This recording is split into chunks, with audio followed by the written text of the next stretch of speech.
Hello दोस्तों, नमस्कार। मैं आप लोगों को संख्या पद्धति का पार्ट 2 बताने वाला हूँ, जिसमें से ऐसे कुछ सवाल रह गए थे जो उस दिन नहीं करवा पाया था, तो हम आज इसके बारे में पढ़ेंगे। जैसे देखिए, परिमेय संख्याएं। परिमेय संख्याएं वे संख्याएं होती हैं जिनको P/Q के रूप में हम लिख सकते हैं अथवा व्यक्त कर सकते हैं, लेकिन Q बराबर क्या हो, 0 ना हो। यदि Q का मान 0 होगा तो जैसे हम 5 में यदि 0 का भाग देंगे तो ये अनंत हो जाएगा, इसलिए 0 नहीं होना चाहिए Q का मान।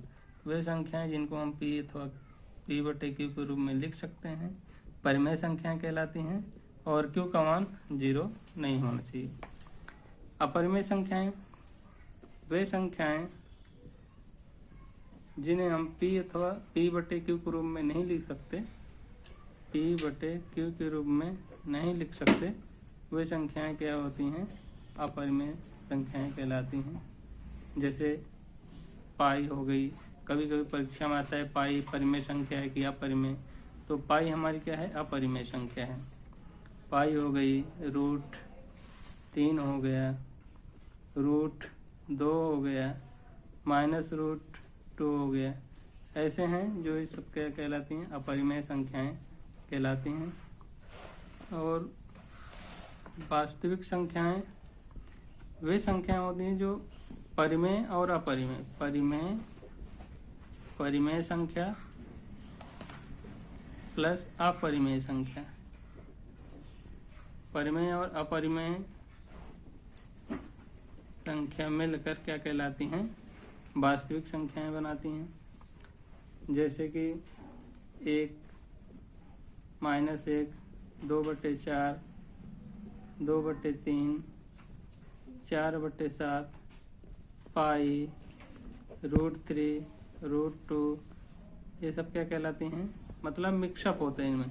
P/Q के रूप में हम लिख रहे हैं, ये क्या कहलाएंगी, परिमेय संख्या, ये भी परिमेय संख्या, ये भी परिमेय संख्या, लेकिन ये क्या है, अपरिमेय संख्या। ये सब क्या है, अपरिमेय संख्या। तो ये सब क्या कहलाएंगी, परिमेय संख्या और अपरिमेय संख्या मिलकर क्या कहलाती हैं, वास्तविक संख्याएं कहलाती हैं।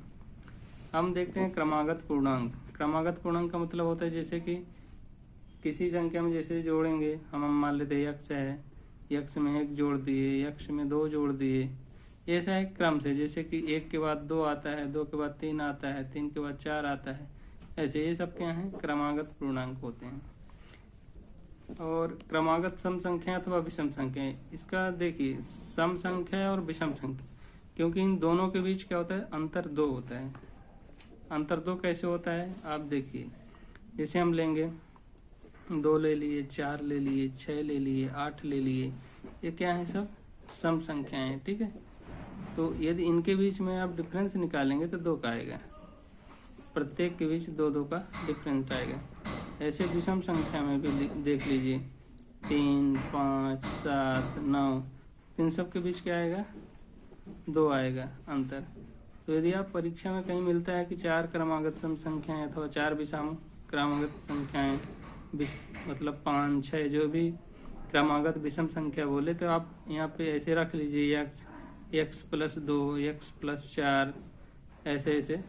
तो सम के लिए भी यही रखिए, विषम के लिए भी, इससे दिक्कत नहीं होगी। कभी कभी मन में डाउट रहता है 2 तो सम संख्या है, 4 तो सम संख्या है, परंतु इसका क्रमागत में कोई डिफरेंस नहीं होता, क्योंकि वो अंतर सेम होता है। अब हम अगला सब देखते हैं, विभाज्यता के नियम।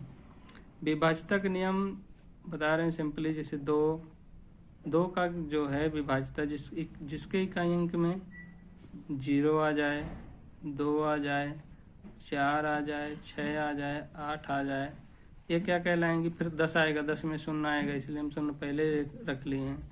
यदि किसी इकाई अंक किसी भी संख्या की, चाहे वो कितनी भी बड़ी संख्या हो, यदि इकाई अंक 0, 2, 4, 6, 8 आता है, तो वह संख्या हमारी 2 से विभाज्य होगी। इसी प्रकार 2 के बाद हम 4 ले लेते हैं, क्योंकि अभी हम 4 और 8 का बता देते हैं, क्योंकि ज़्यादातर यूज ये होते हैं, 5 होता है, 3 होता है, 9 होता है और 11 होता है और 6 होता है। तो जैसे 4 का विभाजित, यदि इकाई और दहाई अंक 4 से विभाजित होते हैं तो वो संख्या क्या कहलाएगी, मतलब देखिए जैसे कि हम लिख दिए 132, तो 32 देखिए इकाई अंक 2 है और दहाई अंक 3 है। ये क्या है, इकाई और दहाई अंक। 4 के लिए कंडीशन क्या है, इकाई और दहाई अंक दोनों क्या होते हैं, यदि 4 से विभाजित है तो वो संख्या पीछे चाहे जितनी भी बड़ी हो वो 4 से क्या होगी, विभाजित होगी। इसी प्रकार 8 का क्या नियम है, 8 में जैसे इसमें 2 अंक ले लिए तो 8 में हम 3 अंक ले लेंगे।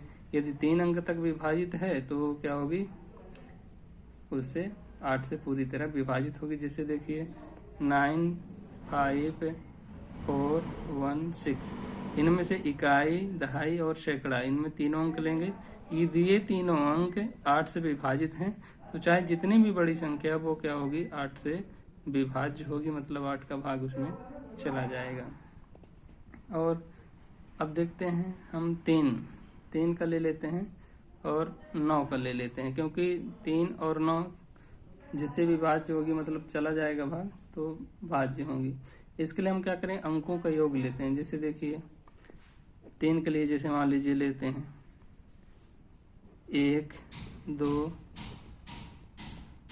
3, तो क्या होगा, इनका योग क्या हो जाएगा, 6 हो जाएगा। मतलब जैसे मान लीजिए 123 संख्या लिखी है, क्या ये 3 से डिवाइड हो रही है, तो देखिए 3, 2, 5, 1, 6, मतलब 6, इनका अंकों का योग 6 आ रहा है और ये 3 से विभाज्य हो रही है, मतलब ये क्या होगी, 3 से विभाजित होगी।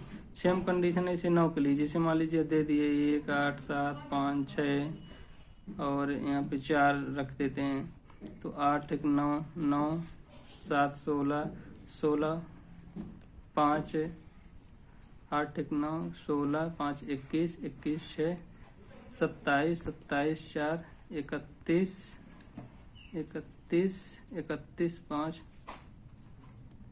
और 5 कर दे 31, 5, 36, तो 9 चौको 36, इनका टोटल अंकों का योग क्या होगा, 36 आएगा। 36 9 से विभाजित हो रही है, 9 चौको 36, इसलिए क्या होगी, 9 से हमारी विभाज्य होगी। तो इनका योग कर देंगे 8, 1, 9, 9 में 7 जोड़ेंगे 16, 16 में 5 जोड़ेंगे 21, 21 में 6 जोड़ेंगे 27, 27 में 4 जोड़ेंगे 31, 31 में 5 जोड़ेंगे 36।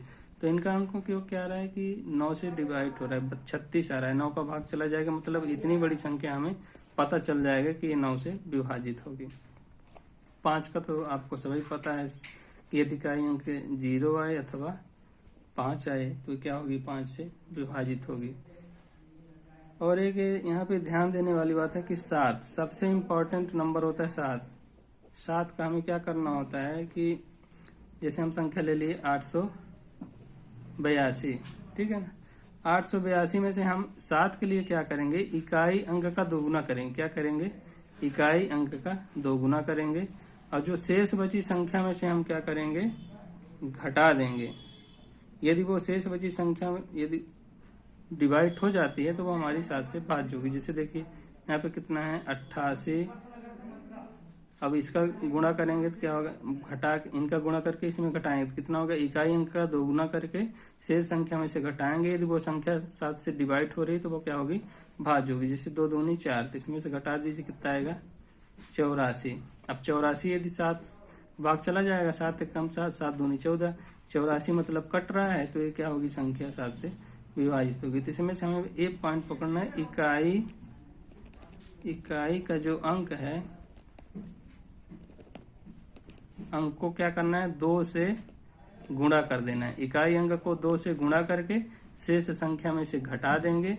यदि वो जो शेष संख्या आएगी, जैसे देखिए यहाँ पे क्या है 882 है, तो हम इकाई अंक 2 ले लिए, 2 का 2 से गुणा कर दिए, 2 का गुणा करने के बाद शेष संख्या 88 में से घटा दिए, कितना है 84। 84 के 7 से भाग चला जा रहा है भाग, तो 84 हमारा जब 7 से भाग चला जा रहा है तो वो संख्या जो होगी तो 7 से विभाजित होगी। सबसे याद करने वाली बात ये होती है, 7 वाला आप याद कर लीजिए, बाकी ये तो सब सरल ही होते हैं।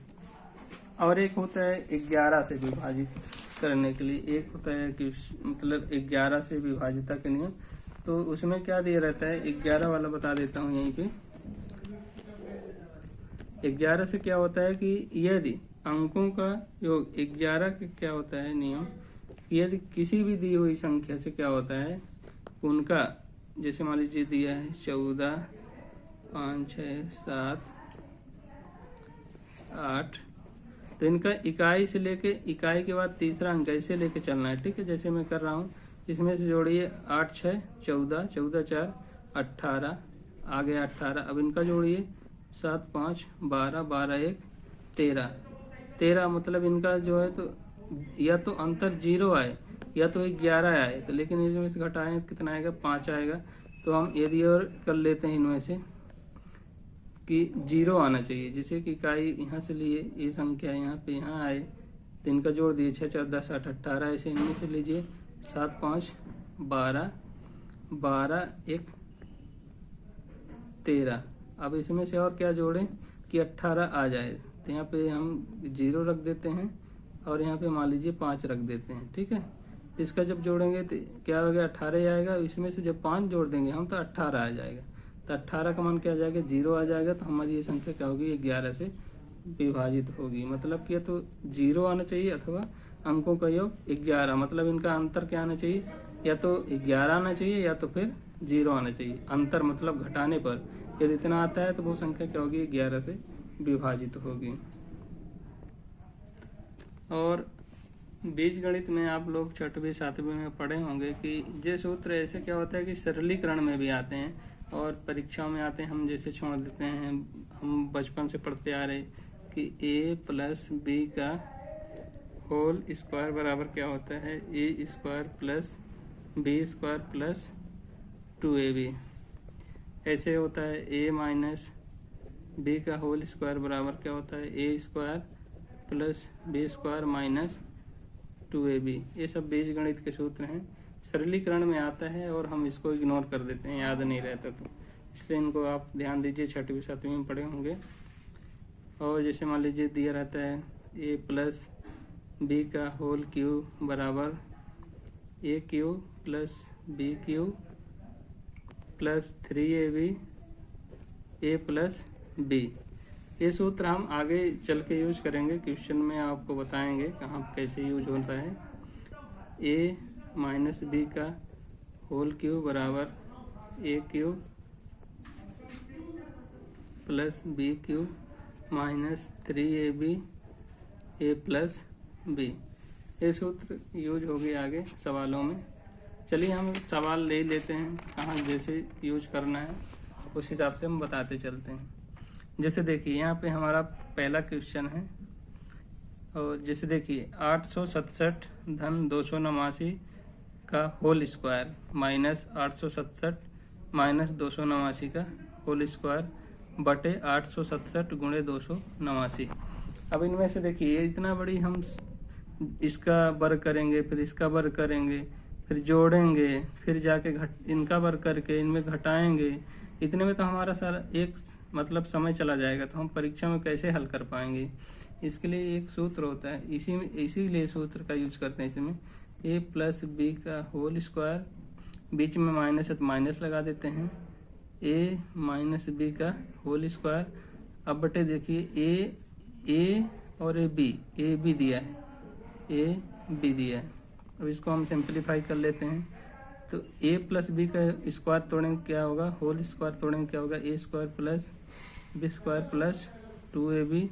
बीच में माइनस चिन्ह है तो हम माइनस लगा देते हैं, क्या हो जाएगा, कोष्टक लगा दीजिए या फिर कोष्टक रहने दीजिए, काहे कि हम कोष्टक अब तोड़ दे रहे हैं, हटा दे रहे हैं। तो a square minus b square. अब देखिए ये माइनस है तो इसके साथ माइनस का गुणा होगा तो प्लस हो जाएगा, प्लस 2ab बटे ab। अब देखिए a प्लस है, a माइनस से कट जाएगा, a प्लस है, a माइनस से कट जाएगा, a प्लस कितना हो जाएगा, 2ab और ab बटे ab। इसका कट ab से ab कट जाएगा, कितना आ जाएगा 4। ये हमारा क्या हो जाएगा, आंसर हो जाएगा। अब देखिए इसका आप यकीन नहीं होगा तो मोबाइल में गुणा करके ऐसे निकाल लीजिए और आंसर कितना आएगा, 4 आएगा। ये होता है सरल तरीका। अगला क्वेश्चन है, देखिए a प्लस बी का होल स्क्वायर धन a माइनस बी का होल स्क्वायर बटे देखिए यहाँ पे a स्क्वायर प्लस यहाँ पे b स्क्वायर। अब इसको भी सेम ऐसे ही तोड़ना है, जैसे हम ऊपर बताए सूत्र ना, ऐसे ही तोड़ना है। देखिए a square plus b square plus 2ab अब बीच में धन चिन्ह तो धन चिन्ह रख देते हैं। फिर क्या हो जाएगा यहाँ पर ए स्क्वायर प्लस बी स्क्वायर। अब धन है तो धन ऋण ऋण हो जाएगा, यहाँ पे ऋण 2ab बटे ए स्क्वायर धन बी स्क्वायर। अब देखिए ये प्लस है ये माइनस है तो हम काट दिए, प्लस माइनस आपस में कैंसिल हो गए। अब देखिए यहाँ पे a square plus b square, a square plus b square कितना हो जाएगा 2a square plus b square, कोष्टक लगा लेते हैं इसमें, बटे a square plus b square. देखिए ऊपर नीचे भाग चला जाएगा, कितना मिल जाएगा 2, हमारा 2 क्या आ जाएगा आंसर आ जाएगा। मतलब यही हम सर्व संख्याओं का यूज कर रहे हैं जो अपन 6वीं 7वीं में पढ़े हैं। ज़्यादातर हमारे गांव क्षेत्र या जहां थोड़ा पढ़ाई का स्तर कमज़ोर रहता है तो भाई लोग मेहनत नहीं करते। ऐसे मैं भी सोचता था गणित कैसे बनेगी, बिना गणित का कंपटीशन नहीं निकलता। जब तक हम व्यापम देते थे या कुछ अन्य परीक्षाएं तो हमें गणित मतलब डर लगता था कैसे बनेगी। फिर मैं भी प्रयास किया, ऐसे सीखा। आप लोगों को भी बता रहा हूँ, आप सीखिए। मैं मध्य प्रदेश पुलिस में हूँ, आप सभी का स्वागत है। सब लोग जॉब लग जाएं, अच्छे से पढ़िए। चलिए आगे क्वेश्चन में एक और ले लेते हैं। क्या दिया है 783 गुणे 783 गुणे 783। अब आप समझे गए होंगे कि इसमें क्या आएगा, एक क्यूब आएगा, एक क्यूब प्लस 217 गुणे 217 गुणे 217 मतलब बी का क्यूब आएगा, बटे ए स्क्वायर आएगा, माइनस यहाँ पे देखिए ए बी हो जाएगा, धन यहाँ पे बी स्क्वायर हो जाएगा।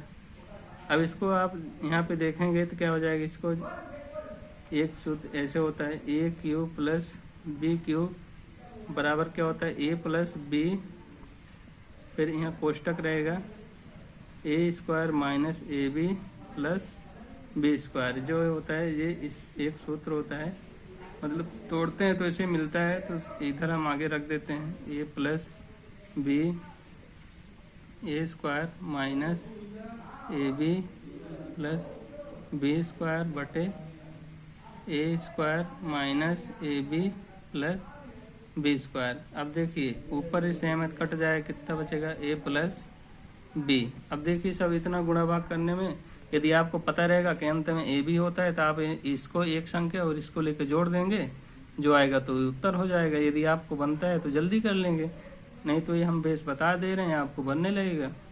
तो जोड़ दीजिए 783 में से प्लस 217 जोड़ दीजिए, कितना हो जाएगा 0 8 2 10 की 0 हासिल 1 7 2 9 1 10 1000 हमारा क्या जाएगा आंसर आ जाएगा।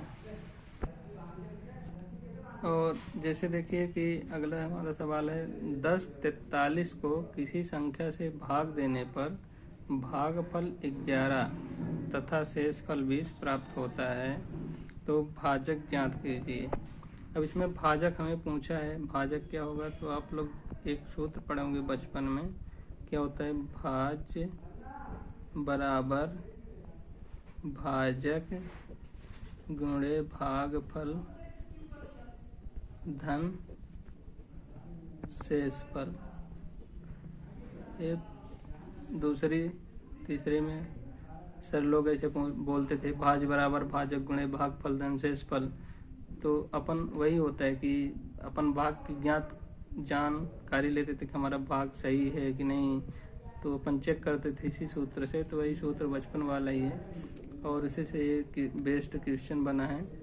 दिया है कि जैसे कि दिया है कि 1043 को किसी संख्या से भाग देने पर, अब क्या दिया है 1043, तो हमें भाजक निकालना है, भाजक हमें निकालना है तो हम रख लेते हैं। अभी देखो क्या हो जाएगा भाज्य, ये भाज्य है तो भाज्य हो जाएगा, और प्लस है तो इधर आएगा तो माइनस हो जाएगा, माइनस शेषफल। अब एक गुणा में इधर आएगा तो भाग में हो जाएगा तो भागफल।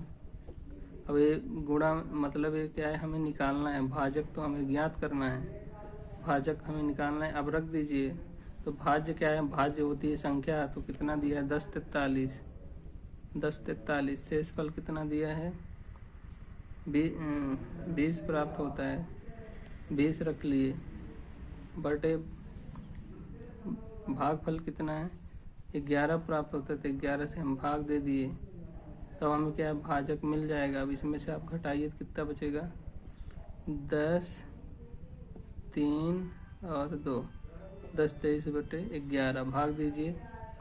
11 नहीं है 99, कितना हो जाएगा 3, 11 तिहाई 33, तो भाजक हमें कितना मिल गया 93। ये हो जाएगा हमारा आंसर। ऐसे एक और सवाल आता है, जैसे देखिए, किसी संख्या को 195 से भाग देने पर 47 शेष बचते हैं। इस संख्या को 15 से भाग देने पर शेष क्या बचेगा। अब इसमें ना तो भागफल दिया है और ना तो संख्या दिया है, बस क्वेश्चन बोला है, तो हम सेम रखेंगे। तो माना भाज्य क्या है, यक्ष है ना, यही सूत्र में हम रख देंगे।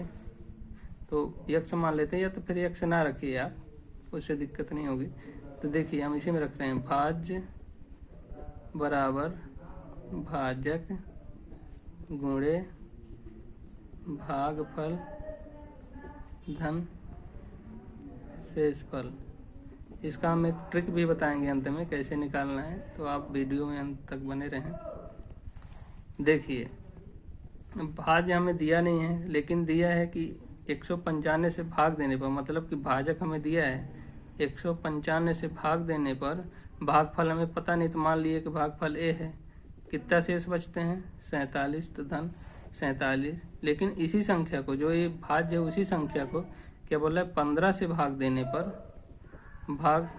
पर क्या शेष बचेगा। तो हम मान लिए 15 से भाग दिए, तो 195 बटे 15 गुणे ए धन 47।